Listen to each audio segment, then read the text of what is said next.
She left her body and hovered above me. I saw no shadow. I looked around like the fire had burned me for. Now you're gone, I'm alone. I guess it's time to get better. Through the pain, I will go alone. What's up, nerds?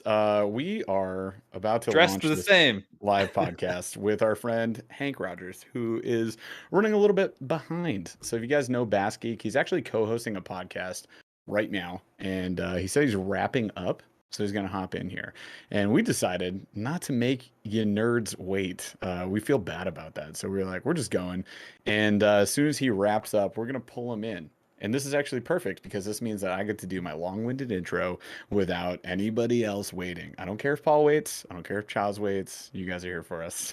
Really appreciate you guys hanging out with us tonight. We are talking about late fall tactics. So this is crucial to all of us, I think. You know, we still got a chance to get on some big bass. They're feeding up for fall. Paul and I had a fantastic pike expedition this last weekend that we'll talk about maybe in a second. And the fish are eaten, man. They are eaten. The fact that we only caught one bass that day, not a big deal. We caught some massive pike. It was phenomenal. It was a lot of fun. And we'll get to that in a second. But for today, we're talking to Bass Geek. Bass Geek, how you doing? Oh, wait, he's finishing up his podcast. It's fine. Paul, how are you doing?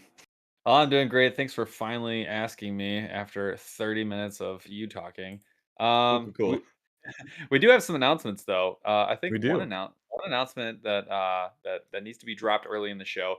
You guys, if you listen to the prior podcast, the Burley Fishing podcast, you may have stumbled across an episode where we had Caleb from the company Busby on the show. Busby, of course, is someone's There's here. a person coming in Big now. dude. Busby, they make really high-end tackle boxes, super high quality, super durable, and they are super customizable. So we have been waiting. All right, so we've got Hank on. Hank is here. Hank, how are you doing, man? I'm starving. I'm eating. I'm a fat boy. Ignore me. Don't worry. We're doing man. our intro. We're live now. Paul's talking about some things, so we'll let you eat your sandwich, man. Eat away, brother.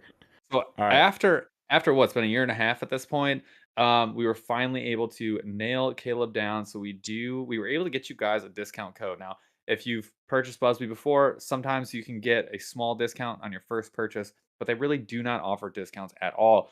So they've got a discount code specifically for us, and we are actually one of the first people that they have opened up a discount code for. So you're getting 10% off your purchase. And again, these are a premium box, so you are getting kind of a hefty 10% discount.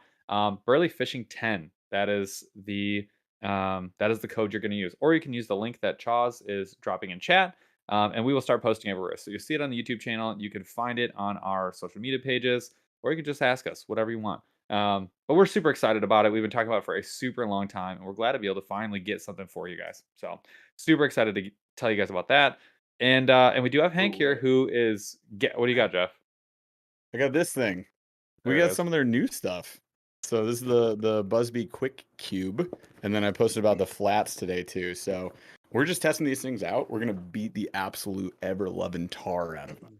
Actually, it's gonna be a lot of fun. So you guys should definitely check them out. Oh, Paul has a thing. Oh, the little mini one. Oh, we have the mini guy, which this is actually my biggest gripe, that they didn't have a super small one.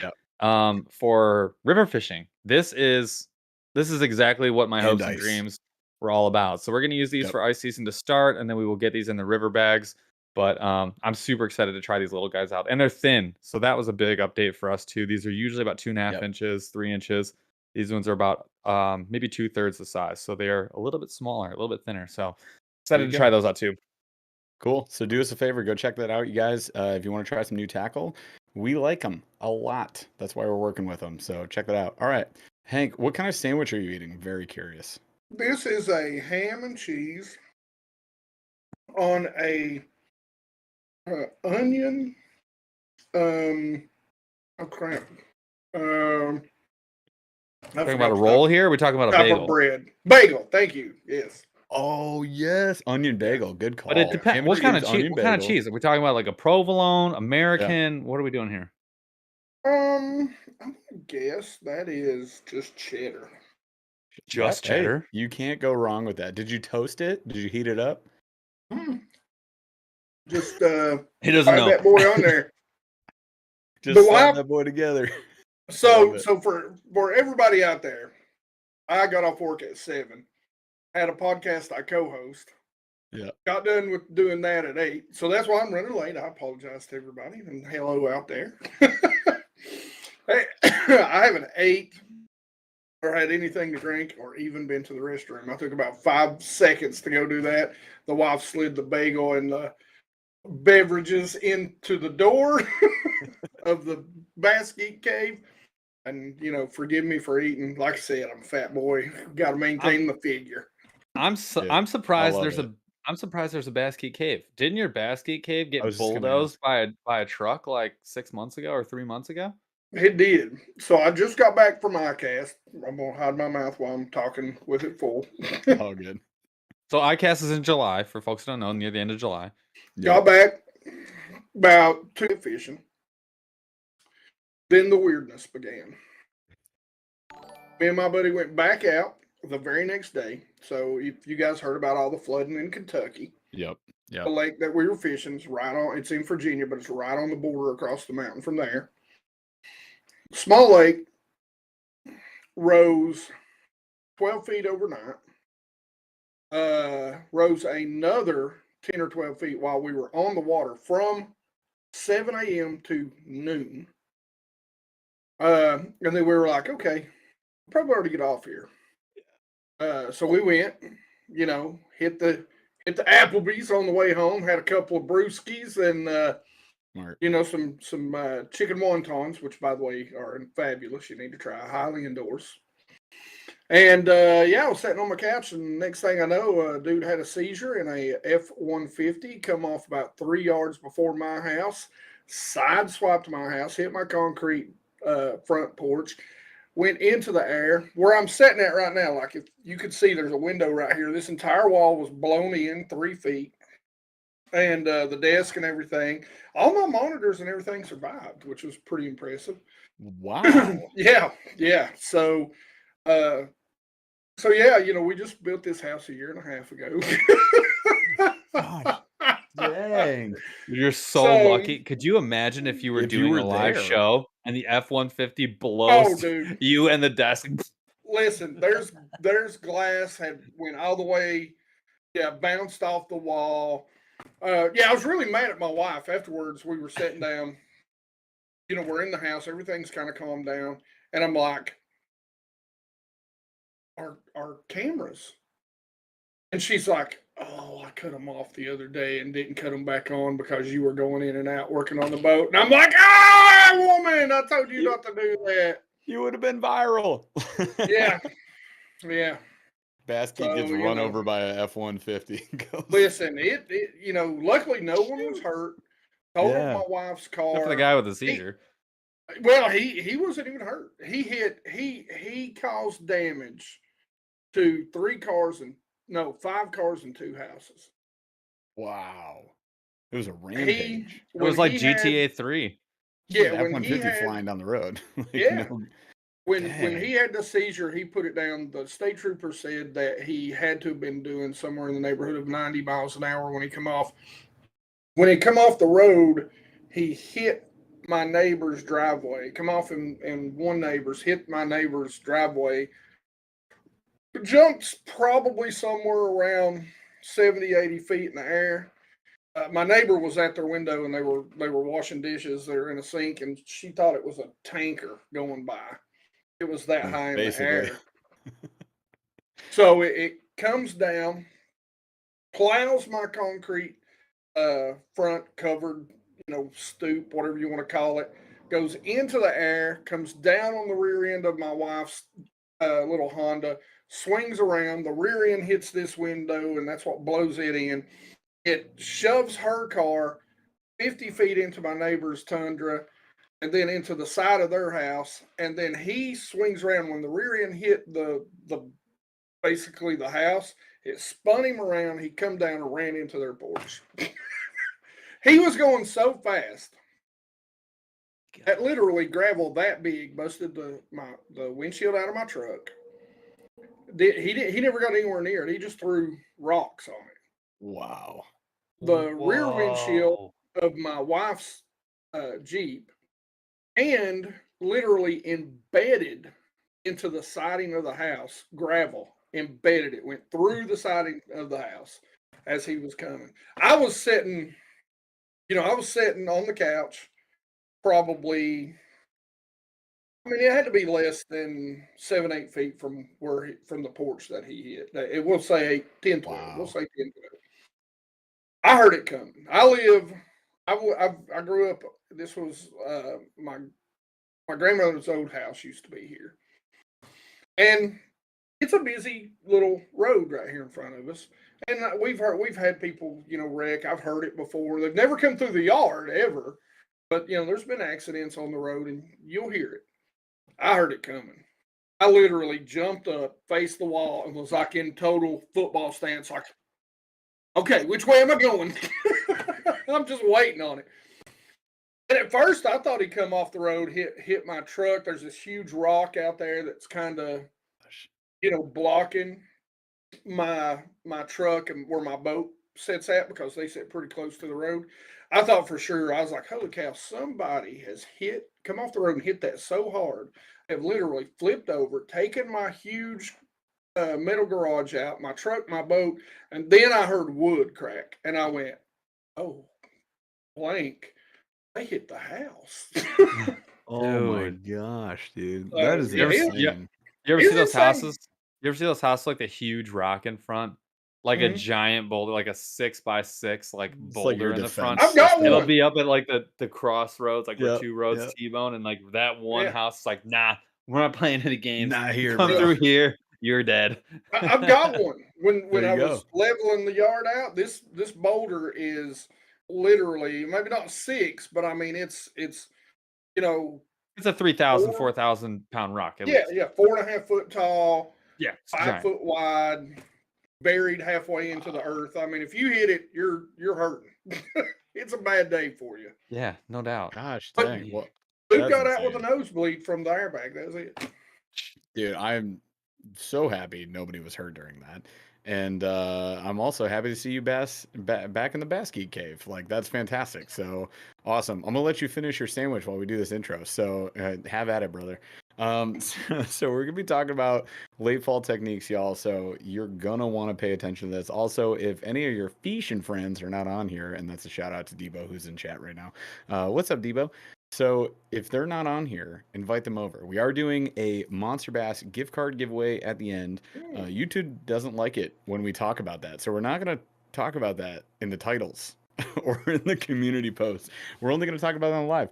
$25 gift card will be going out to one lucky winner in chat at the end of the show, so stay tuned with us.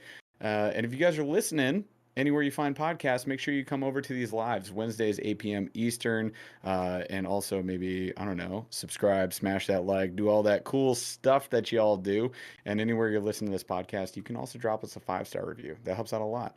So I think is that everything? Did we cover We're all the ready for things? the Q of the D, the question of the day. I made This this one one. is Jeff's, and it's because he has strong opinions. I How do. soon exactly is too soon to put up a Christmas tree? This is like my favorite argument, you guys. Jeff, when is too soon? Too soon is Halloween. Too late is November 2nd. I'm just kidding. So I will tell you, like, our opinion is pretty much the first weekend of November, You need to and clarify it's I'm my not lumped on. wife, I'm my not lumped into family. this. There you Yeah, go. no, our is Your in house. Your house. my people, not Paul, who is not my people. Sorry, Paul. So wow, it's over. It's done. The end. Wow. Yeah. So my wife, my kids, we have this tradition. We put it up the first weekend into November. We also start nerding out. So one of our November staples for tradition is that we watch the Harry Potter movies. And as we watch them, we set up a little Harry Potter Lego village. You guys knew we were nerds. This is like literally Ned Rig nerds. This is what we do. So we'll build that all up while we're watching those movies, and it's like creating Christmas over the course of November. The Christmas tree goes up that first weekend. So, and in my opinion, I know a lot of people have strong opinions totally against that. They're like, oh, well, this is way too early. Before Thanksgiving is too early. That's what Chad said. You're gonna. Chaz's opinion is before Thanksgiving is too early. But I definitely want to hear from you guys. I want to hear from Bass Geek next, though. And actually, before Bass Geek goes, real quick, shout out to Fishing with T-Rex. What's up, my dude? $20 super chat. Thank you so much. Says, hello, guys. Love the new podcast. Put up your tree December 1st. I mean, fair enough. Everybody's there. And we got to see him. Good We saw T-Rex on the MB live too. I love this poll also that Chaz just started, which is basically just, is Jeff wrong? Solid. Yeah. Great poll. I Very like how interactive. Jeff does these polls and like he kind of controls the narrative. So be like, how much worse is Paul's beard than Jeff's? Like that's the kind of stuff he'll put up there. Like he's totally gaming the system. Like he's Wait, I don't like Chaz it. makes all these polls. I know. That's why I don't say anything, but I'm not exactly thrilled. All right. Hank, so Hank. what's your opinion? What is your opinion? Well, on first tree off, debacle? all my kids are grown, so I could care less about Christmas decorations. I despise them. I don't want to put them up. No Number opinion? one, when I'm out there, no, my opinion is I ain't doing it. If the wife wants it, she can hang the hell out of it. Excuse my language, but I like ain't it. doing it. I like it. All I right. ain't doing it. Hank decks Now- no halls. Yeah. My opinion is that I don't think Thanksgiving gets enough love. It's a strictly food and alcohol holiday, and I think it deserves more respect. I also another thing I love about Thanksgiving is that if you like get married and then you have kids, it becomes like a multi-family holiday. Like it's Yes. not just one Thanksgiving. Yeah. You could have 3, maybe 4 Thanksgivings, Generally, which yeah. means like that you could be eating 16 pies in a week. So I don't think it gets enough love. I think it needs more respect. Also, turkey, probably one of my top 10 favorite animals. So you know what? Like, I think we need to give Thanksgiving a little more respect. I think anytime after the Thanksgiving weekend, not just like I don't want to see it on Friday. I want to see it the Monday and after. I think it's fine. I think before that, you're just throwing sand in the eye of Well, Thanksgiving. first of all, you're assuming I'm not giving any respect to Thanksgiving. I totally I just think you're appreciate it. downgrading it. That's And my we opinion. have All right. 3 Thanksgivings. You just don't care enough. It's fine. me, All right. Well, the time for this segment's same over. So now Anyways, Well, see, but I've got a whole theory on the last 3 big holidays of the year. Okay. I like this. So, Thanksgiving is when you start having to put up with family that you want to murder. So you go, you try to be nice. So the bigger the family gets, the more you want to kill them, the more kids you want to murder, the more you want to stuff turkeys with humans, right? Yeah. Then we go in, and now we've got to buy people that we don't see ever in the year gifts because they're going to buy us gifts and they're not going to not buy us gifts. So what do we buy them? We buy them some socks. What do they buy me? They buy me some stupid Walmart or, fish cleaning tools or something that I'll never use. I do hate tchotchke things. Yeah. Tchotchkes are the worst. We have I a hate it when limit. someone gets you a Yes. gift that has like a receipt that's like it's been marked down 48 times. And they Yeah. don't even have a barcode for it because it's been in the back of a like TJ Maxx for 16 months with Yeah. like All no. right. We've grinched enough, you guys. Wait, but He's then not we done. come to my favorite and the best holiday of the year, which is what I call the blow off the steam holiday. It is New Year's. It is all about just getting sauced. Fair enough. What else is there for New Year's? It's like, hey, I've had Football, the kids, I've but had also the wife. Football. Yeah, football. But what are Getting we starting? sauced. I mean, football is just the warm up to Yes. the true. big show. And I like it. taking down all the Christmas lights. So although That's a I may hot put up take. my tree early, the The day wife after will do that Christmas, too. everything's She gone. puts them up. Oh, really? You don't let it linger? Nope. Day after Oh, Christmas, it's man. over. I enjoy it up until the day, then it's done. And that's it. So I'm kind of the opposite of some people that are like, I'll put it up at the last minute and then I'll leave it linger. Y'all, you're leaving up the same amount of time. Don't give me this trash. All right. So let's get into fishing. That would have been Yep. a what? When does it come down? Next week we'll talk about Next it. week we'll All find right. out. All right. So we want to get into the show me. So we do want to talk Yep. about late fall fishing. Now, I kind of want to start by like defining fall because I mean, realistically, it's not the same for so many people. So Hank, when you think of fall, you're still, I mean, you're still kind of in the north-ish. What Yeah. do you consider to be fall? Like, how do you measure like it's fall fishing time? Uh, Fall really begins, fall fishing, the migration, and everybody who knows anything should know this by now. As soon as that water temp starts to change, as soon as it starts to drop, you're going to start seeing fish move. Now they don't just immediately go to the banks or the banks of the creeks or anywhere else. You'll just they'll sort of start to group up and really get more active. So the whole deal, they spread out. They really don't spread out until after what I consider the middle of the fall. Now that's when you start to see those bass. Like it's great where I live because I've got some really highland, super clear, small reservoirs, and that's over. We're in late fall, early winter already on those lakes. In Tennessee, the topwater bite is just getting good. The water temps are just getting down into the 70s, upper and mid 60s, and things are just really starting to heat up over there. So, for me, that's like the fall bite to me. That's when you go into a cove and they're just chasing shad everywhere, and you can just go have fun. I mean that the fall bite for me is a fun bite. Get out there. Now, once you get past that, that's when they start spreading out, and they're done feeding. They fed up and they're moving back out, and that's when fall fishing really it stinks. It's tough. Yeah, and the way Yeah. I usually think of it is like once I get under 65 degrees, that's like the fun zone. And then Hmm. once you're getting like 55, 50. 50 or lower, Yeah, You're like, now you uh-oh, are spreading out. now you are in difficult zone Right. where yeah, it's really it's a very difficult bite, Yeah. and the bites you get are going to be a total mixed bag. Like yeah, they're and it's not always 50-50 because I feel like fall bites can be very 50-50. Like one, it's kind of like that you get yes, the ranges. Like I had the best day of my life, or like I had a horrible day and I don't even know why I got out here. Yeah. But yeah, once you hit that, I think like 50, anything around 52 and like and under 50, it's going to be a challenging bite. And then on top of that, if the I mean the air temps have to be in like the 40s at that point, you're probably not gonna be having a very relaxing trip out, no matter what you're wearing, because 'cause you're wearing yeah, gloves. Once you have to wear gloves, Yeah. fishing becomes a real to me, a grind. So, my just a yeah, general rule of thumb is if you're in a beanie and, like, a sweater coat, you're in good fall You're fishing, happy. you're having yeah, a lot of yeah, fun, you're good.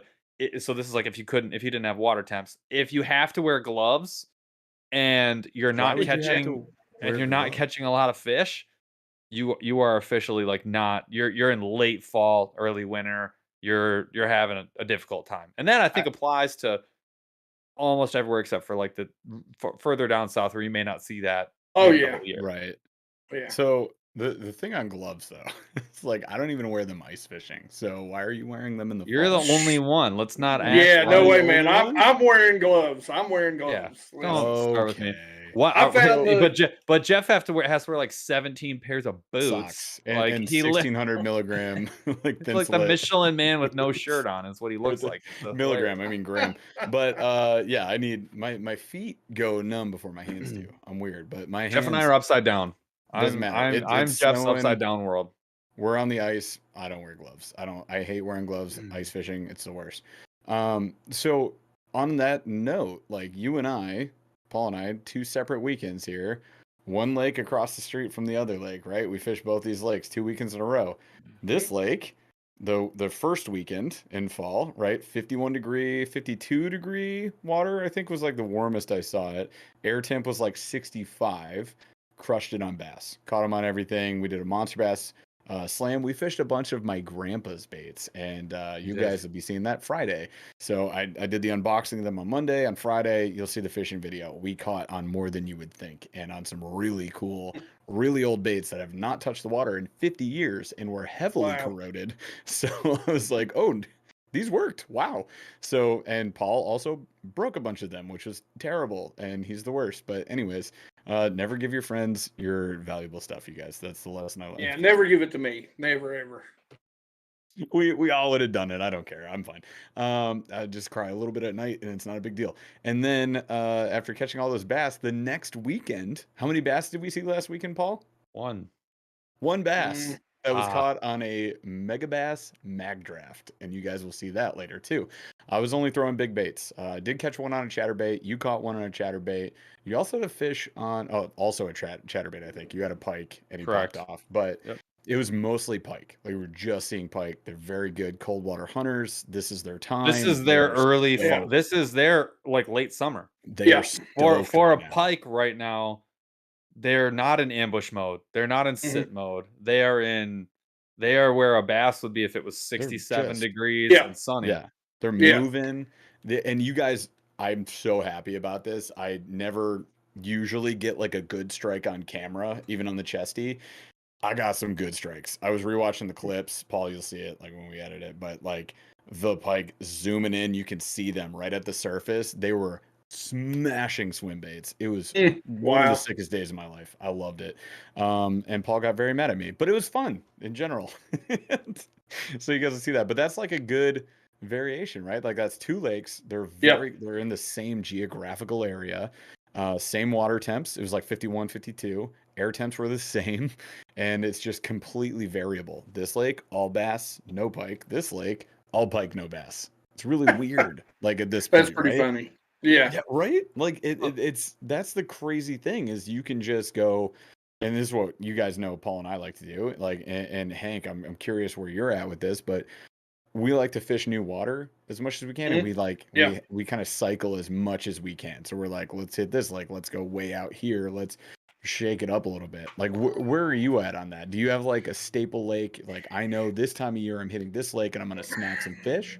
Or do you just go like, let's try something different today? I'm both. Like I fished the lakes that are around me for so long, but I pretty much know like where bite X, Y, and Z is going to happen, when bite X, Y, and Z is going to happen. So if I can get out there and hit that bite, I will, especially if it's peak and I think it's going to be a real good time. And sometimes it's just something that I like to do. And topwater is something I always love to do. So I've kind of honed in on those bites real well. But at the same time, I get so bored going to the same place, doing the same thing.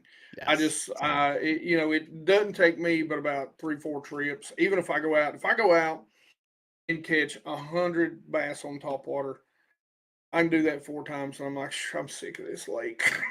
Like I want to go somewhere else.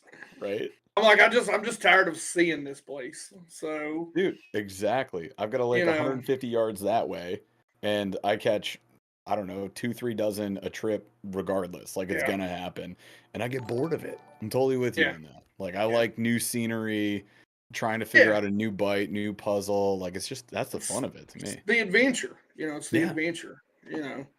I mean, it's it's being out there, being in new places, seeing new places, learning, the habits of different bass. So yeah, no, 100%. And let's get to talking about these baits real quick. I've got 2 guys that have been with us longer than most high school relationships, so I want to call them out right now. We got Army Outdoors 88N, aka Ralph, with a 20-month membership so far with Snorlax Crew, and I didn't mention this. Super chats, memberships, they're on. You can click join below if you want to learn more, or you can donate to the show. We really appreciate it. Not something you have to do. It just helps us out. So Army Outdoors says, what's up, fellas? Already on the struggle bus here in Kentucky. Eek. And another cold front is on the way. Ouch. But I'm gonna try and get out tomorrow after work. Always good to get out. It's still gonna be a struggle, but Oh I yeah. appreciate the work ethic, man. That's awesome. And thanks for being with us for 20 months. And then we got DeBurley's aggressively average hype man.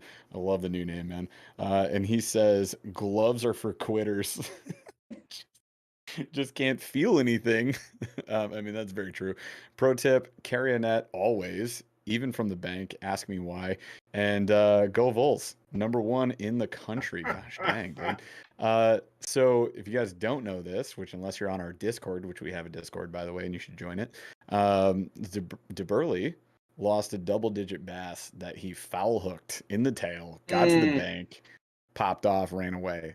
I feel your pain, dude. We've all had that. Well, not a double digit. I don't know. Paul and I would be lying if we said we did. But some of us have had that. We've all lost fish though, and Oh yeah. it sucks. Paul was having a rough day this weekend, and he got a pike, and he was reeling it in, and I was like, yes. And then it was one of those like yes, and then no, because No, it I caught jumped that up. fish. Did you land it? Yeah. You got it in your boat? Yeah. Oh, you didn't even share that with me. Well, All right. you were too busy doing your own thing, you know. Catching all the other fish. so I have a question about fall weather baits. Yeah, There's let's get to it. I guess Hank, what are your sort of like your top three? Like if you were gonna make the top three video that you have to make every year for fall fishing, what are gonna be the top three baits that you're gonna put in there? And I say this on purpose because I actually want to know about some other ones. But what are sort of like what is sort of conventionally like what people will tell you to be like the top three baits for fall? Top three, because as you guys were talking about, as it gets into the 50s, they do spread out. You can catch them super deep and you can catch them up shallow. But top three, some sort of top water. Seems like later in the year, a popper, a Rico popper, seems to work really well. For those last few that are still munching. Right. Uh, finesse swim bait. So something like the Kitech swinging fat impact, however you say it, but one of those. Everybody and their mama uses them. Yep. Because they're great in cold water because they're so soft. Yep. And then we're gonna have to go to the Damiki / tightline setup, which is something that is becoming a lot more prevalent year round right now with the advent of forward facing sonar. And that's because you can find a really specific place, especially where you Yes. are, if you got that clear water, and you can vertically away from yourself, right? Cast out Yeah. and have that bait vertically drop right onto that spot, almost like a drop shot without having to set up a drop shot rig. Yeah. And that Damiki setup is meant to just vertically sort of like kind of swirl down right to that Yeah. spot. Yeah, it's super finesse. So, originally the Damiki was a vertical deal. Like you'd take your 2D sonar, you'd go out there. It was just like ledge fishing. You'd find them on your graphs, and then you'd pull right up over top of them, and you'd drop that down. And basically, what it represents is, as it gets colder, as those temperatures drop, those yearling shad, those shad that were hatched in the spring, are generally about 2-3 inches by that time. And not everybody is healthy, and so what ends up happening is the ones that can't survive, they freeze, especially when the cold fronts come in. The cold fronts come in, they're too shallow, boom, they freeze, they sink to the bottom, and the bass have a nice little buffet where they can sit down there and get fat and just eat them as they die and fall. Now, that's progressed. That has progressed quite a bit because now so many people are doing that, that a lot of the bass are now, they can read the serial numbers off the, the baits that are dropping down there, and like, no, that got me last year. Ain't happening. And so now with forward facing sonar, I did an uncut video a little while back, had a really good day, could have really had a great day. And this was on a lake it's a small lake, but it is people don't believe me. When I show them pictures of fish I catch on that lake, they're like, on that lake? And I'm like, yeah, Wow. yeah. And if you are out there for 8 to 12 hours and you catch 5 bass, it is a great day. And I put 7 in the boat in an hour and a half, which is unheard of. And never left side of the boat ramp because I knew there was a road bed and I knew they were pushing shad up on it. And the trip just a few days before that, what I discovered was we were taking the forward facing sonar and we were taking walking baits. And, walking baits, that's something else you really have to pay attention to, the nose. I've got a great little short on the nose of walking baits and when you should use each style. But I really discovered that if you get the weight of the head just right on these are my 2 favorite. That's actually a Demiki Armor Shad, hence the name. And this is a We got a Yum. couple of those, yeah. Yeah, this is a Yum, which is a great little color right there. And you get them just right. You get out there when they're busting, they don't leave. They're still there. So, because they're planning on feeding there anyway. So watching a fish feed there and go away is not like a thing where they're like, whoa, whoa, whoa, whoa, and then the other fish dip out. Exactly. They're and a lot of times as the sun comes up, they're still feeding. But they're just pushing. The shad goes deeper because of the sun. The bass go deeper with them, and they start pushing them against deeper structure. Where at first in the morning they're using the surface, and so all you have to do is you get this weight right. Like I was seeing them in about they were about 8 to 10 feet, and that's an 1/8 ounce head. And that head, what another thing you got to remember is that baits, plastic becomes more buoyant as water pressure builds. So they fall slower through the water column the deeper they go. And so you can get your weight right to where this will just hover an 1/8 ounce. That will just literally hover. And what I found is that I would see them out there. There was about 8 or 10 and they'd all be in a line. And when I found a group of them, I couldn't throw past them. I couldn't throw in front of them. I had to drop it and leave that bell open and let it fall right down in the middle of the school. And as soon as you dropped in the middle of the school, you just start shaking that slack, tiny shakes. You guys love. I hate a drop shot, but you guys love a drop shot. So what's the worst thing that anybody ever does with a drop shot? They want to shake it way, way too hard when they're first learning. Sure. Yep. And so you shake that, and you can actually see it on that forward facing sonar, man. Just never leave, and they'll go from a line to a ball. And then once you see that, it's just like, here we go. You're just waiting for one to finally say, "Tag me in, I'm eating it." I like it. And that goes on now, unlike in years past, you're not getting over top of them. You're able to stay back away from them. And there's just so many tricks, even pulling up on top of them, like using the hydro wave. So that was a trick I kind of stumbled on a few years back. You can actually take that hydro wave and cut it on. And so they think that darkness coming over them is just a big school shad. What? Interesting. All right. So I want to get into, we got our little middle section here. So I do have one question before we get in that. So you talked about a topwater and specifically a popper. So my question is, I want to get a little clarity there because topwater is usually the first thing to go for most people. Like that's gone once fall comes. Frogs, For most, and then all other topwater. for most Yeah. people, I'd say for most anglers, they're grabbing a jerkbait, they're grabbing a lipless, they're grabbing a spinnerbait. Those are like the 3. If you watch a video, that's what you're gonna see. So you're talking about a topwater popper. Where, like, what scenario are you reaching for, like, the popper rig? So the popper for me, like I said, really begins to play more when they're chasing bait middle fall to late fall. So like I can do this for me here, like this will be good up until probably like a week after Thanksgiving. Gotcha. For the smallmouth. The largemouth generally won't, the smallmouth, they're like pike. They like it a little colder.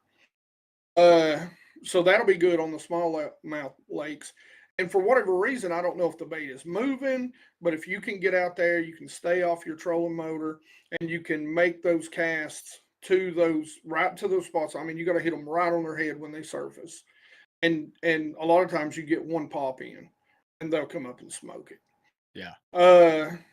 And then around wood, as you get into the later fall, there's one other bait. Later fall, when we drop down into those upper 50s, Mhm. And a popper around wood, lay downs, blow downs, stand up, boat docks, anything that's going to hold a little extra heat. That rock, that riprap that's been getting sun all day, blah blah blah. But then once we get down into the 50s, that's when you better start throwing these around wood, because these around wood are going to call the big girls up because they've done fed. They're not out there chasing. Most of the time, late fall, it's the smaller bass out there. Mhm. And, that's when you start to throw these, at least where I'm at, because, where I'm at, that wood is holding heat. And you're going to be able to call those bass up out of those deep laydowns and that deep wood. Just work it right over top of them. And you We're will gonna get talk. We're your gonna talk arm about that in a jerked second off. because that's actually where I wanted to go next was larger baits. So I want to hit. We had two calls. One, Nicholas Hubert, welcome to the Burley Bunch Elite. I know that was way earlier, but thank you, brother, and Thank you. welcome to the club. We love having you here. And then there was a question that came in, and it was, what baits are gonna carry over from like early fall into? I'm using air quotes. This is me, not him, but Texas Okay. winter. So like probably gonna be, and he's a kayak fisherman, first year fishing in the kayak in the winter. This is our But guy, Rocka Blades. he's in the south, so I'm calling this Texas winter.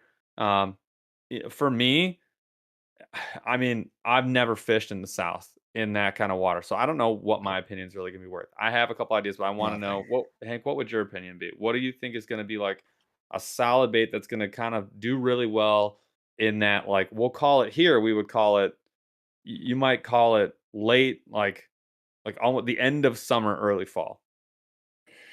End of summer, early fall. I mean, and really bass, no matter what the water temperature is, the time of year, they're kind of doing the same things. And so it's always going to depend on the cover that he's got. So once you get into, a Texas winter, yeah, the jerk baits. Now, me, I don't pull jerk baits out if they're busting. Like, I don't pull jerk baits out until the winter, basically when they stop busting. Um, because I believe it or not, I can do most of the time I can do a lot better on this. So, and the reason Gotcha. why On the Doomickey. is Yeah. because everybody else they're throwing jerk baits. So, you can Nice. kind of change that up. Shake it up. Yeah. But it's going to depend on the cover and really what the water temps are and what part of Texas. Texas is a huge state, so if you're northern Texas, I mean it's closer to what the winters are like I have. If you're Mhm. middle, Yep. it's a little warmer. But if I had to pick a couple baits, and gosh, man, then a lot's going to depend on the depth of it all. I'm probably saying, I'll be honest with you. I'll tell you some things that I know are gonna work the entirety of that time frame. I would definitely say a lipless. I know that's like an Well, yeah, answer that's like standard, but like there's no bad situation unless the no, grass is wicked high and you got literally yeah, no room. It's going to work. You Mhm. can burn it shallow. I know everyone makes fun of me when I say fish it around wood. I totally get it. It's oh, two treble hooks, absolutely, but it really does really well. I think as long as you kind of play it safe, you work it fast. It does really well worked fast. You can yo-yo it in super deep water. You can work it vertically if yep, you have to, and you hmm can cast it super far, so you can search a lot of water. To me, it's a really great bait, especially like early in the day when you don't know what's gonna work. You can figure out real fast, like, are they chasing stuff moving quickly? Are they chasing stuff loud? Because you can get really yep, like that Yep. two tap with the tungsten in it, super super loud, or you can go silent with them. There's really like, it's such, I think that's like, if I saw that tied on a boat, I'd be like, this guy's probably gonna have a decent day at some point, or he's gonna figure out real yep, quick, they're not chasing. I gotta slow something down, or I have to upsize, and you can kind of figure out your day really quickly with that bait. So yep. that would be one, and then So another one is.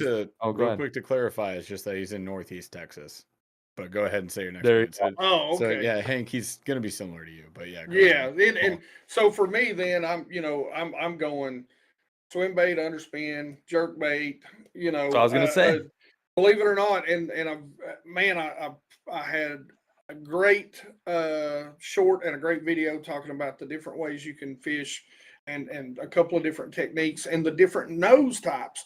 You look at a red eye shad. When it's coming through the water and it's real fast, it's really nose down and the hooks are up and it's really weedless. And it's something that I love to take during the spring and during the mid-fall on flats that I know have stumps and laydowns. And I mean, I grind the paint off the nose because it's digging sand, and when it hits, it's like a square bill. It Yeah. deflects. That's why the craw pattern is so good for that Yes, one. yes. Yeah. And then you can do other things when it gets real cold. Uh, I don't know what it's called. I call it the flip flop. So it's real cold. You throw it out there. The lake You turning let it over. sink to the bottom. Yeah, yeah. and you just lift it and let it, and it Oh, just I draws got them. you. Oh Then yeah. every once in a while, you can just give it a little, just the same way you want to fish a blade bait off the bottom. You just give it that 3 to 5. They kill it. Yeah. So Love it. Love it. Yeah. Great question though, because Yeah. I do think there's a lot of folks who you kind of, and this is kind of where I wanted to get after we hit the mid show segment. It's like you got your 3 top baits, but sometimes they don't work. yeah, Sometimes it doesn't work out. And I want to talk about with the rest of the time. I want to get into quickly, like, what do you do after that? The So I'm backups. skipping the mid show segment entirely. So I wanted to hit those questions, so I thought they were really good. So oh yeah. like I want to get into like what are that was Raka. So what's We your did that just. I guess my question is like when you're top 3, you're like my go-tos are like not working. Mhm. Like what's next in the arsenal? Because that's a lot of people put out these videos and you get the same 5-6 baits like every You single time do. for winter, fall, which is not a bad thing. It's good advice. It's a But good I've You gone starting do. out. point. But I've It's a good gone starting out. point. I've gone out and been like, That didn't dude, work. none of this is working. Some of Okay. it's probably me, Now, but like what do I do now after that? Because I'm Well, out. that's Like with the forward quiver's facing empty. sonar too. It's like we can see fish. Like but you ain't literally. always gonna catch them. Yeah. Exactly. I'll be honest with you. Like I've kind of got to the point to where I'm a very situational angler.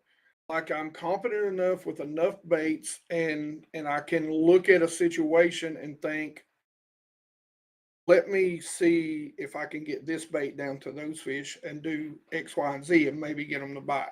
So the really to me one of the worst things you can do, if you know the body of water, you're fishing it all the time, is really just think about the baits you have in your box, think about what you're seeing, think about what everything around you is telling you, and take it into consideration. If you're seeing fish on the graph, and you're standing there and you're casting to the bank and you're seeing suspended bass underneath you, drop back, throw a sinking jerk bait, put a weight on a fluke, drop it down there and start fishing that area. you know Mm. don't just think about it as this is my go-to bait. I always say, you guys have heard me say this before. What are my 2 go-to baits? And I hate to use that term. I hate that term. I hate go-to baits. I hate that term, but my 2 go-to baits allow me to do a ton of stuff. Mhm. They are a swim bait. I can fish it. I can take my favorite swim bait and rig it as a wake bait, or I can put a heavy weight on it and drag the bottom with it. I can fish anywhere in between. I can take a jig. I can fish from top to bottom. Maybe not as a top water, Yeah. but I can take the trailer if it's a kicker and I can Yeah. get a wake bait out of it.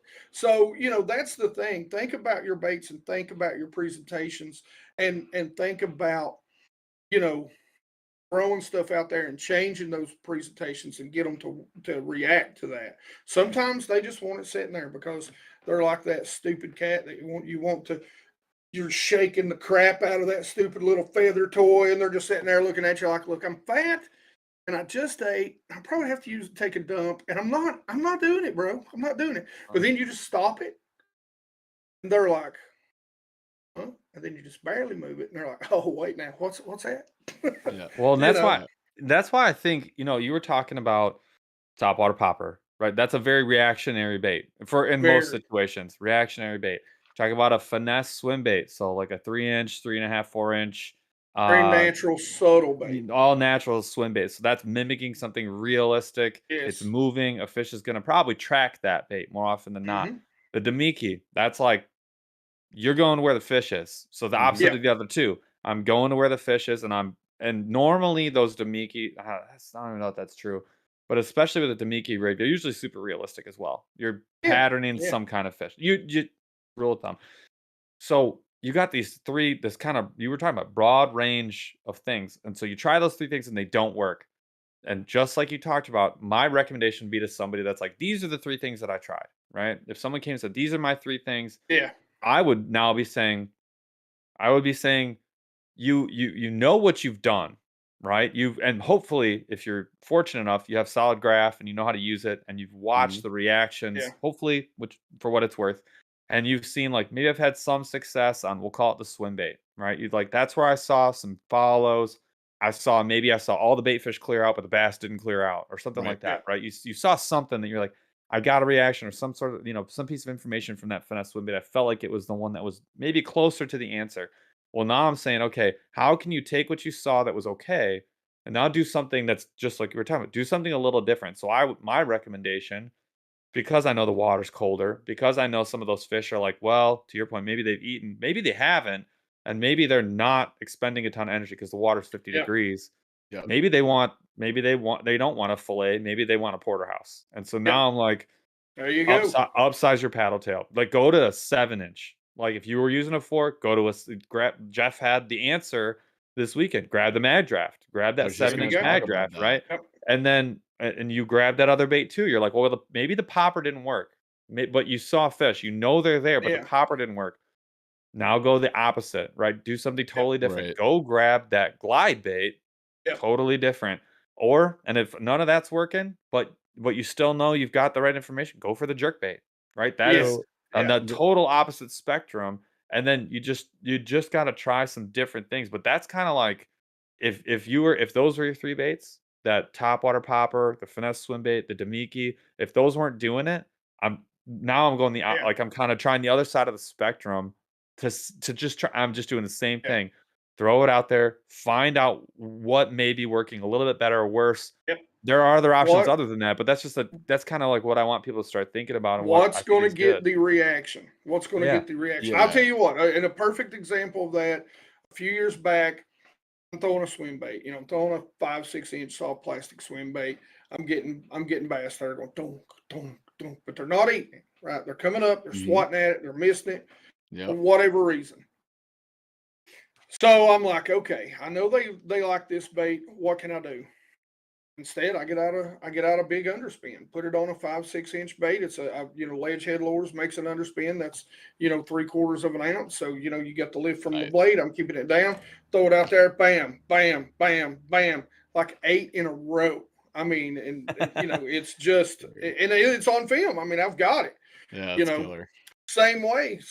I pull up to an area, I see the bass, I know they're there, they're grouped right, they're in the right position.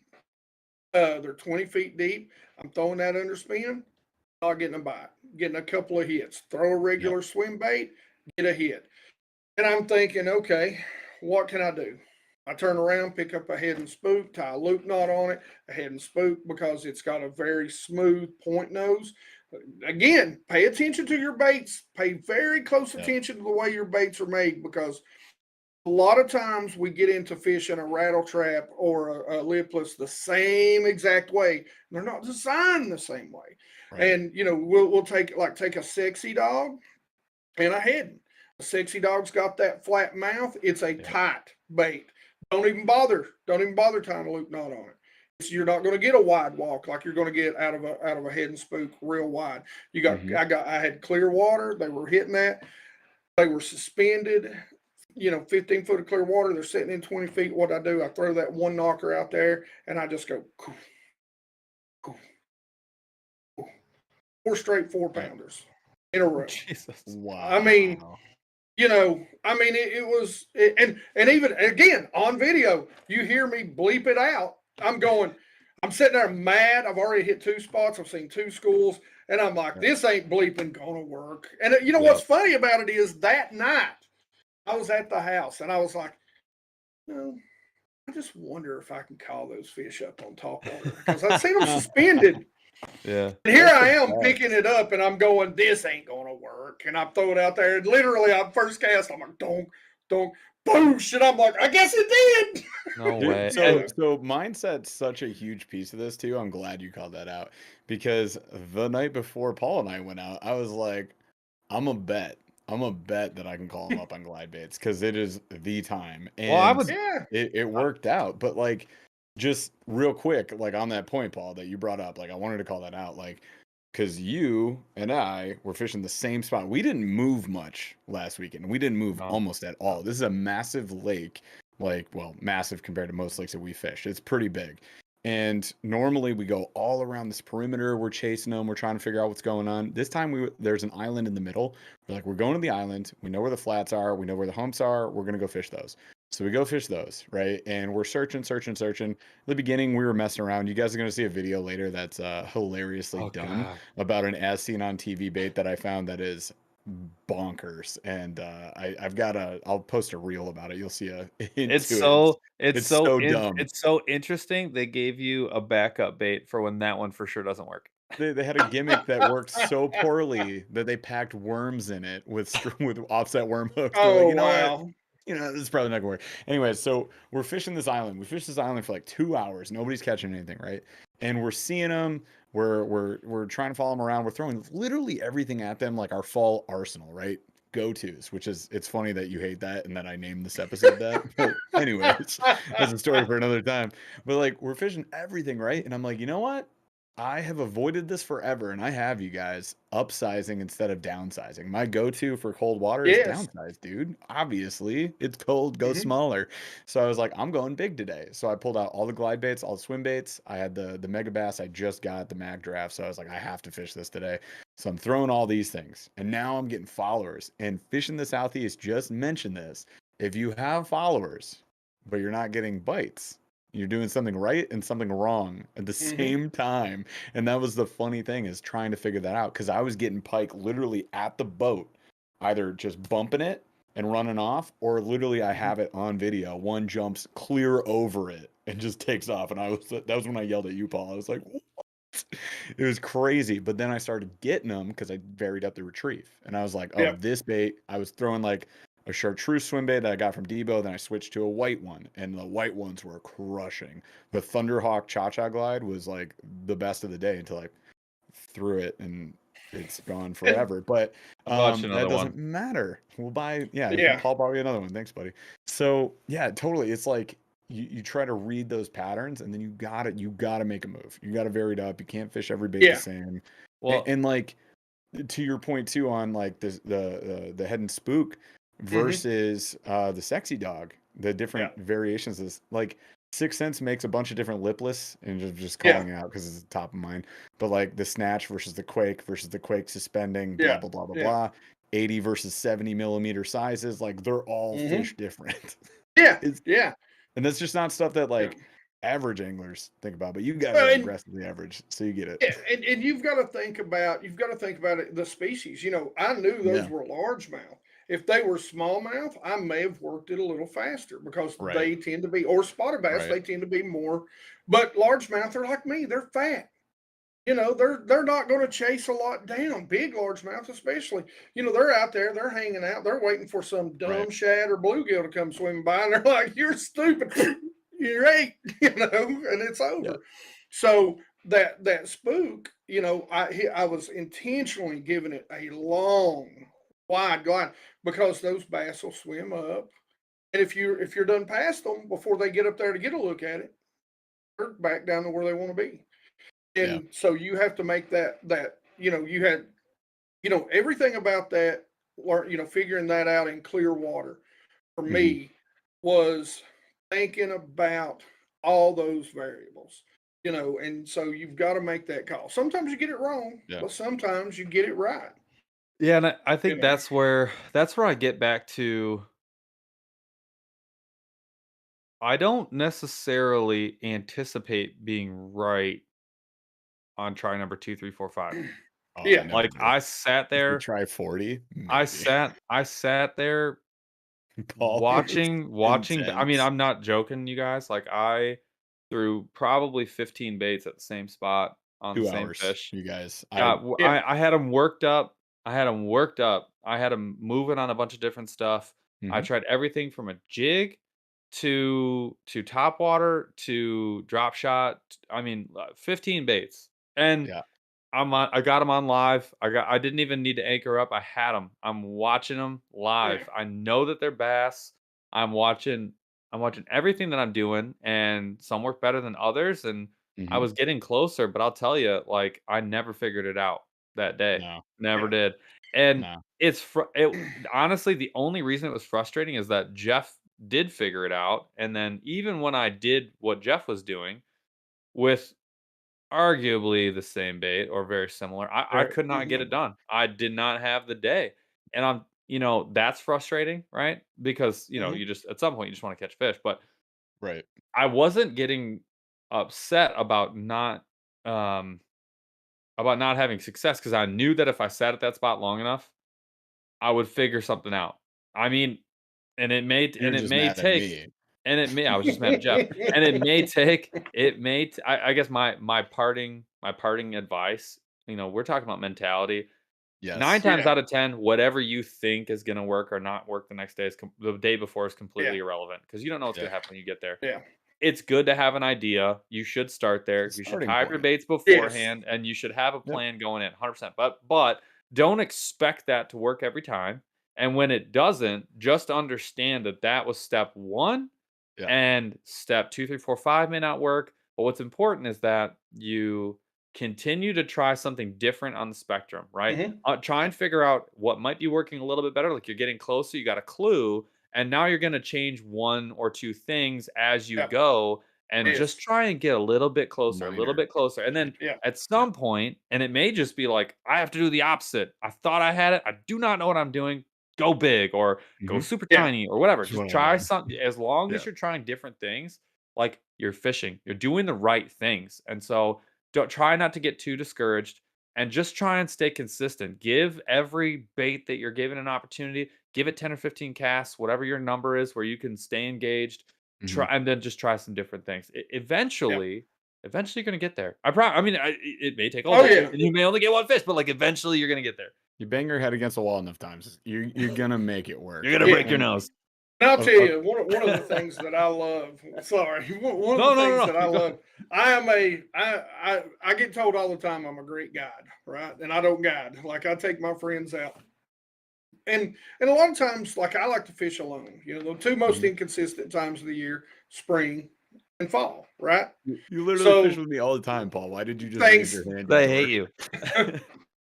things things are moving, but Yeah. two most consistent times: winter, summer. Mhm. Things kind of get, like it don't change a lot. The bass don't Right. move from the places that they are. And so I love to take people out, especially in the summer.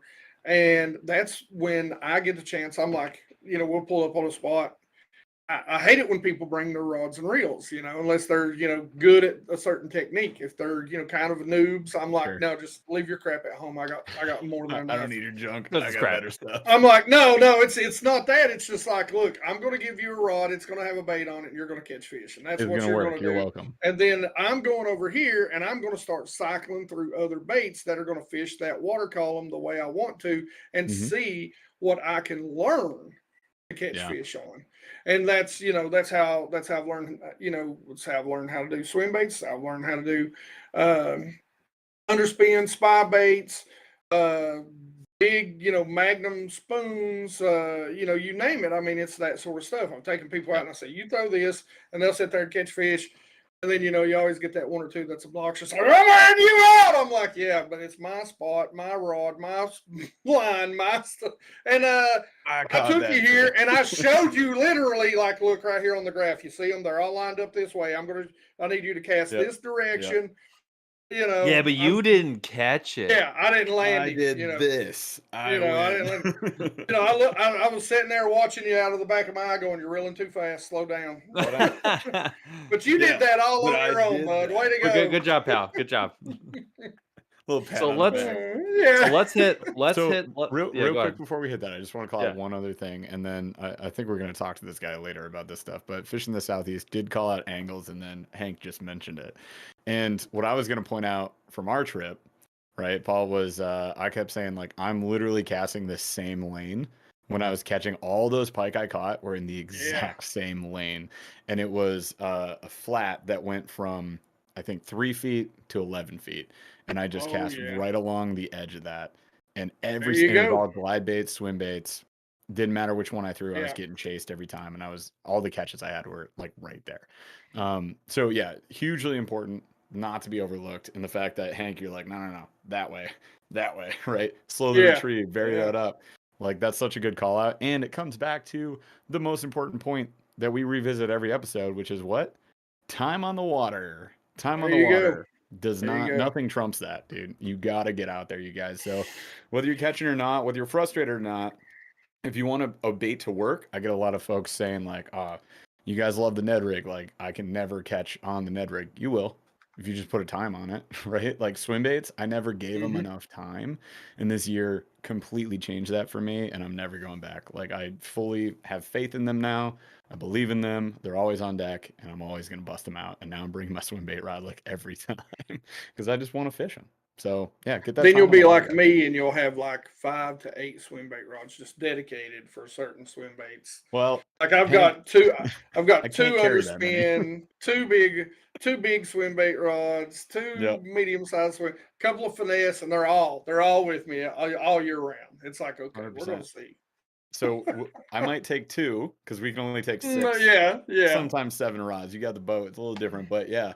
So I love my giant tackle box with a 250 horsepower motor on it. If I'm not catching fish, I'm just bugging jet skiers. There you go. We've got our what are they? Oh, well, mine's a 250 pounds, 3 horsepower. And yours is a 100-pound tackle box. I don't know why Paul's is always lighter. Mine is just carrying so much. We have the same rig, give or take like baggage, 2 or 3 things, but Jeff's is carrying some bad energy.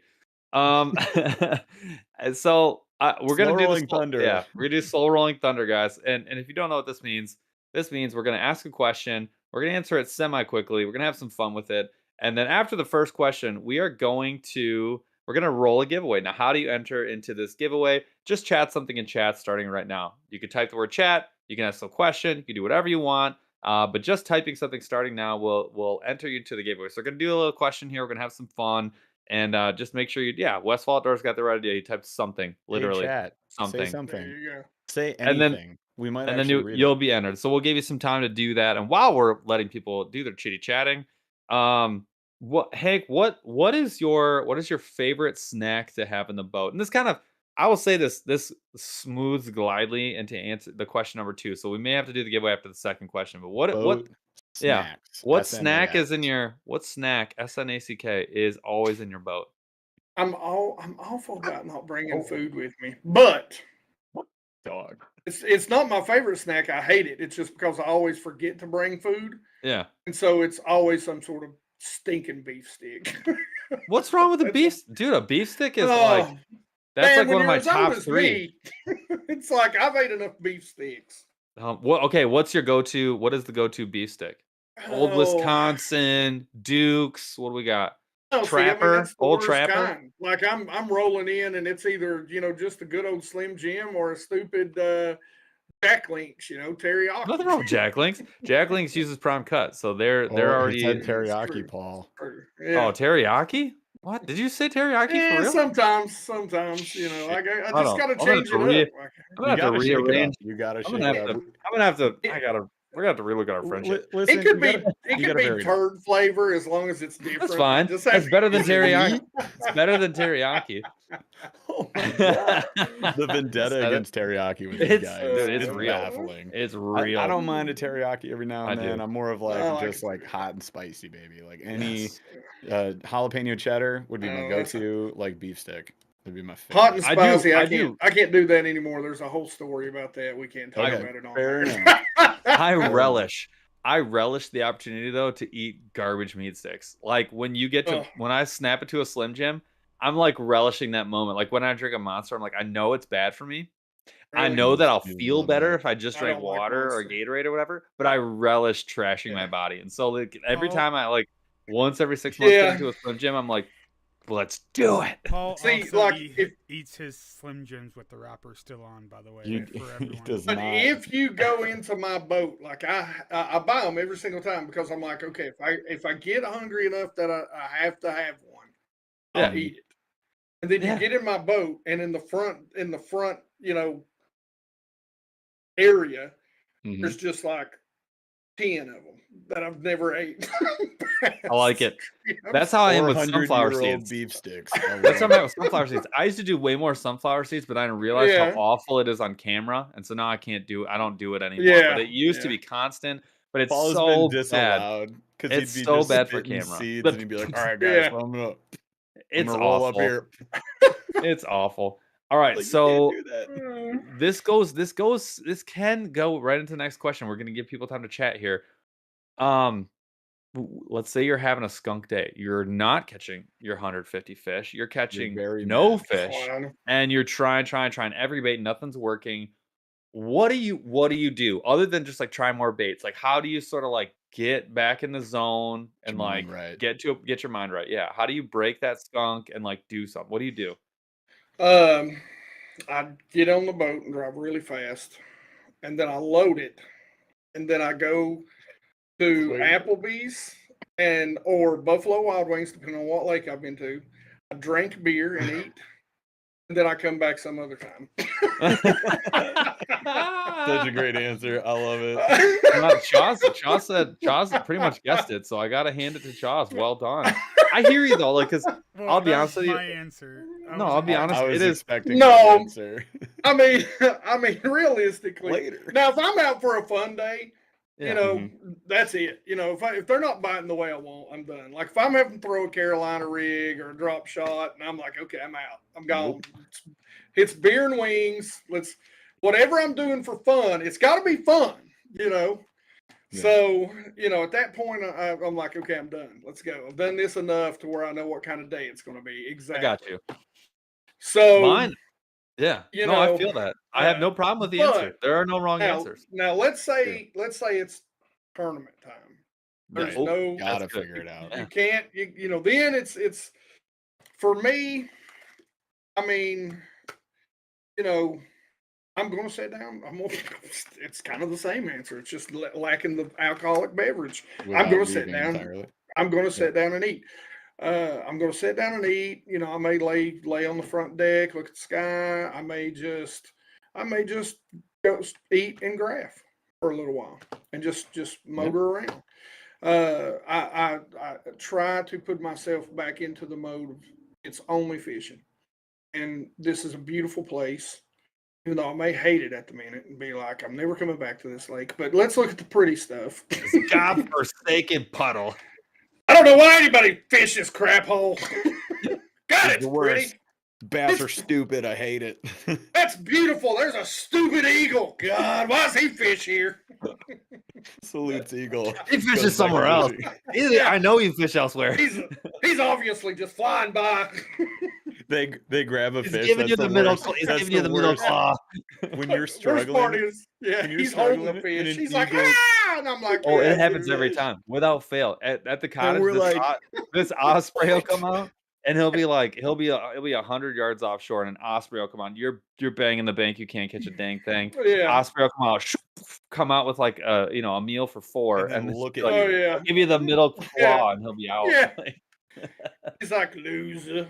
I'll be honest though, See, that easy. All right, Yeah. cool. Osprey. Jeff Good and ahead. I would say do something very similar. And this is why I really like. I know I said I Facts hated and Jeff, jokes. but it's actually like when you when you're having that time. This happens all like probably way too much.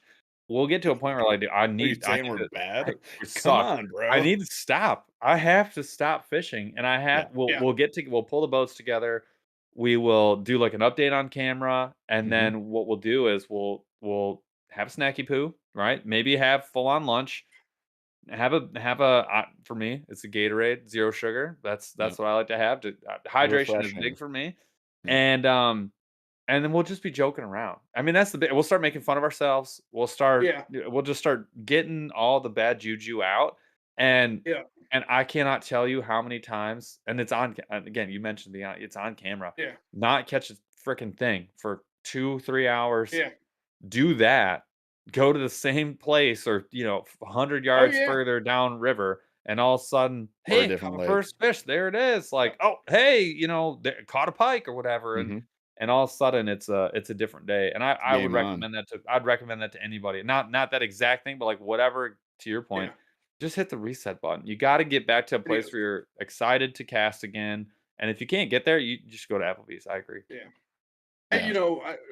like I said, realistically, I have me some sort of comfort food, which generally means something with a lot of icing. Yeah. And Yeah. I'll sit down and I'll call somebody. I'm not filming an update because the one thing I don't want to do at that moment is talk to somebody about my bad day. All right, guys. No, I suck. Sorry. This sucks. Fishing sucks. I'm quitting my channel. Who wants my Yeah. boat? I'll give it away for $2. I'm out. Who wants a swim bait rod? You got a swim bait rod. Peace You out. gotta- 5 peanut man. butter Yeah. cups. Heck There you yeah. go. Yeah. So Hey, let's roll. Halloween candy is stashed up. I love it. Oh, for sure. Let's run that giveaway. Chaz, are we ready to run it? All right, let's get a winner here. Matt Main has won the giveaway. Matt Main. Main. And I actually just saw Oh, him. he just posted something. Yep, he Yeah. did. Matt Main, you're the winner. What we said need to he nice. just said nice, so he's already done Nice. step 1. Do Matt, instructions. Yep. follow the instructions that are on screen. Charles, It's what do you right got to say? underneath of Bass Geek's It's under camera Bass Geek's window. and Follow right the above the instructions. off the rails. Yep, follow those instructions. If you have a question, say, I don't know what I'm doing in chat, and we'll find you. I got one more. We got one more Wait, question. how many Oh, go off ahead. the rails have we had, Chaz? 4. Oh, that seems high. That What? seems high. He's counting pre-show. He's counting. It's rigged. Lies. It's rigged. It's rigged. rigged. It's rigged. It's all 100% rigged. No. So, so I do have one more question. This is the last question. Then we're gonna get out because we're gunning for an hour. We're close-ish. Okay. You're gonna have yourself a big day. You're gonna go fun fishing to a place where you know you're gonna catch fish. You want to get like you want to already beginning of your day. You're gonna have a good one. How are you gonna get juiced up in the morning? You're gonna get up at like 5 a.m., 4:30, super early. You're going for the day. Gotta Are get you that doing energy an going. energy? Are you doing an energy drink? Are you doing a coffee? Are you gonna raw dog it? Just take a couple deep breaths of fresh mountain air. Like are you gonna have a Danish? What are we talking about here? How are we pumping up the day? Man, I've got a pretty much a morning routine for everything, and I'm a morning person, dude. I can get up at 2. I've fished tournaments, got up at 2 o'clock in the morning, drove an hour, got with my guy, drove 5 hours, fished all day, went to bed, fished all day the next day, went to bed, fished all day the next day, drove 5 hours back home. I'm a morning person. And so Oh, I do that. within 5 minutes of my feet hitting the floor, I'm wide open, ready to rock. Do you have to do so? Awesome. There's this really famous person, a woman who wrote a book, and I can't remember what it's called, but if you knew the title, I remembered this book being like, I heard about it, and she came to do a talk at my work about like how you get out of bed and like how you continue Mhm. doing something that maybe you don't want to do. Like how do you mentally get prepared to do something that maybe you're not up for? And her thing was, and I realized as she was talking, I was like, I do this all the time. Didn't know the book existed. Never heard of this. Like this is Yeah. just how I do things, and especially when I'm tired, because I'm tired all the time. Like when I wake up in the morning, like I don't sleep, so I'll be on like 3-4 hours of sleep for like my 7th day in a row, and I got to get Mhm. up and like do whatever I'm gonna do. Same And here. what I did, the tip was like the whole premise of the book was like, all you have to do is like just start. Like if you just start, Yes. like all of a sudden you're like a little bit more like fine, I could take 2 steps because I took Yeah. 1. All right, I'm out of bed. I brush my teeth. Like you're awake now. I'm like, Yeah. okay, shower, That's fine. And like that's all of a it. sudden, 15 minutes later, you're like doing all the things that you need to You're do to already like there. survive and Yeah. continue on with your day. And the whole point was like for some people, it's like I literally have to just roll over. If I roll over, I'll get out of bed. Some people, it's like if I rip the covers off, if I just do that one thing, I'll get out of bed. Yeah. I'll Yeah. get up. And That's me. it, I'll be honest, I need coffee, but I don't like need to have coffee. I'll survive Yeah. without it, but I do It's like a to have routine. coffee. It is my Yeah, routine, it's a routine. and it super helps. Makes me super happy. It makes me a lot more agreeable. Yeah. But I'm not like the dude that's like, if I don't have my morning coffee, don't talk to me. Like, No, I'm, yeah. Same I'm Your here. coffee cup survivable. doesn't say that. Well, it should. But I will say though, there's something to that. Like if there's like if you get up, like I have Yeah. young kids. Earlier this week, one was up at 3:00, and then the next one was up at 3:15, and then was up again at 3:30. Like that was the start of the day. Like, that's what it. we were doing. Yeah. And you go back to sleep after a while, and then you're like, but I'm up at 5. Like I had to get up at 5. So you're like, I'm Yeah. on 2 hours of sleep, all intermittent, but I Mhm. have to like proceed through my day. So I'm like, just pull the covers off. If I pull the covers off, I will put my feet out. If I put my feet out, I will walk into the bathroom. If I walk into the bathroom, I'll get to work. And Yeah. I will say, if you ever gotta like the hardest thing for me is prepping baits at night because I'll do all my editing. I'll do like Oh whatever yeah, I'm posting I gotta surprised. do. I'll make the lunches, the last kick in the shins before you go to bed, brush my teeth, do all that, and then you're like, oh fart! I Yeah. forgot to like rig up rods, Yeah. go outside, load the Yeah. boat, put the trailer on, like all that kind of stuff. But if you open the garage door and you flip on the light, and you're like, Yep. well, I'm here. And then you walk out and you're like, I'll get my baits. And then like 45 minutes later, like, Listen, now I can go to bed. Now I'm ready for the day. I feel like the the prep makes a truest. big difference. Though. Huge. Like, Yeah. Yeah. Yeah. Huge. dude, I'll lay out like my clothes and everything before. I'm like, all right, it's gonna be cold. Yeah. I'm gonna have like the base Yep. layers and all that stuff. Yeah. Just Which everything. 5 lined hats Yes. do up. I need to film my 7 Yes. videos? Yeah. I It's a I different honestly, day. yeah, I honestly believe that it really does come down to the simplest saying that any company ever come up with, and it's just do it. Just get up. Just go brush your teeth. Just put your deodorant on. Just take a whiz in the morning. Just get that drink. Just pick up your camera. Just hook the boat up. Just do it. I always call it, I'm like, I kind of Forrest Gump my way through life. But, but the thing about Forrest in that the thing about that movie is he just got up and started going and Yeah. things happen. And when you just go do it every single day, all the time with no effing excuse of why you can't do it. I'm a big believer in one of my favorite sayings is, don't tell me why you can't, show me how you can. Don't There you don't go. give me don't point out the problem, give me solutions. Give me something that you can do and go do that. If you really care about it, you'll go do it. That's why I've been doing this for so many years. I really do like it. I got to the point, you guys, I've shouted you guys out on this several times. You reached out to me a couple years now, a year ago, I guess. And, I talked to you and I was really contemplating. The house was stressing me out, going through everything, work was stressing me out. I was very inconsistent, wasn't doing the things to, engage my community the way I should. And, man, I was really thinking about quitting. And, you guys kind of talked to me and fired me up. And, until an F-150 hit my house, at one point we were doing over 3,000 new subscribers a month this Insane. year. Dude. Totally Yeah. insane. And then August was like, okay, guys, listen, I have a giant hole in my house. Forgive me. Yep.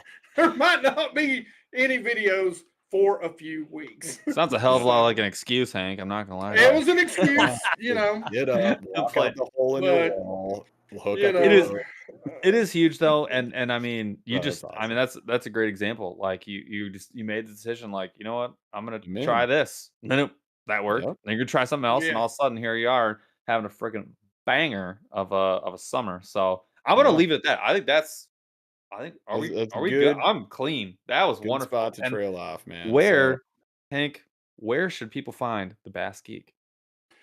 Uh, you know, I'm doing everything, literally everything now.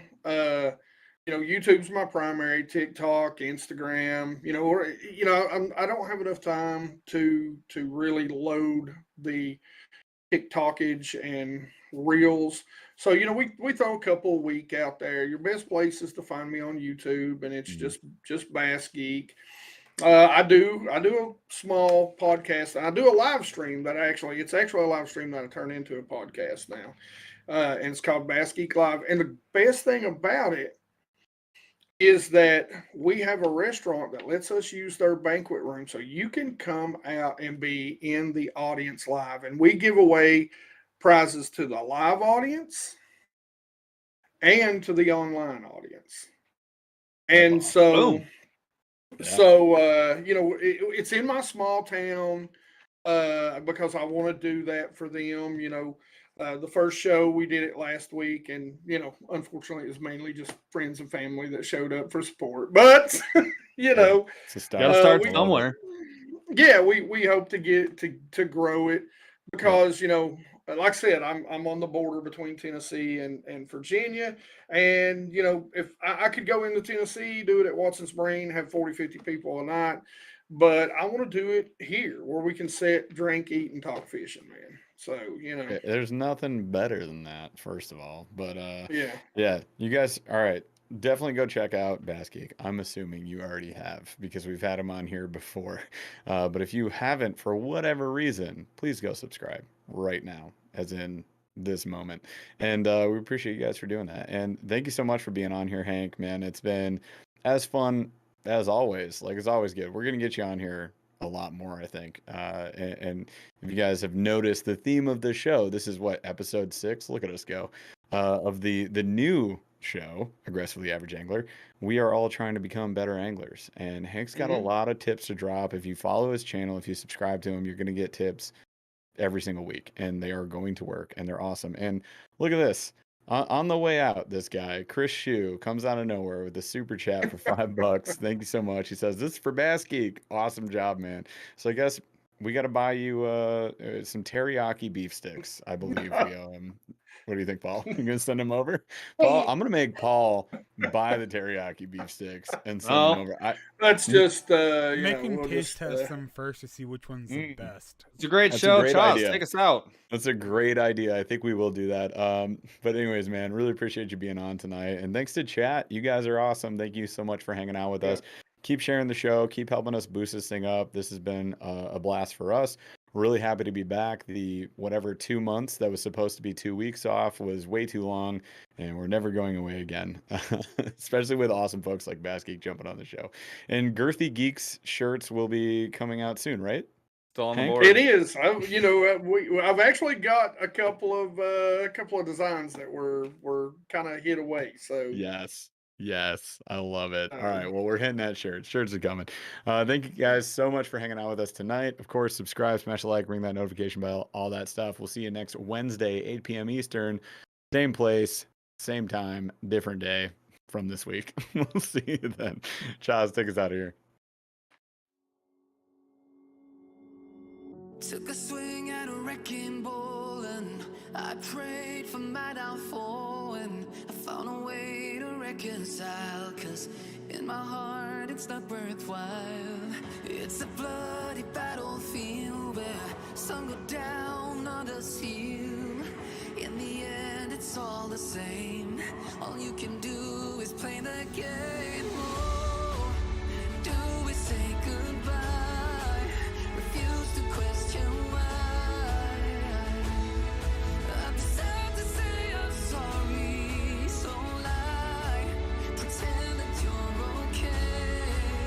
Swear that you will stay. Keep trying for one day. I'm sick of all these lies.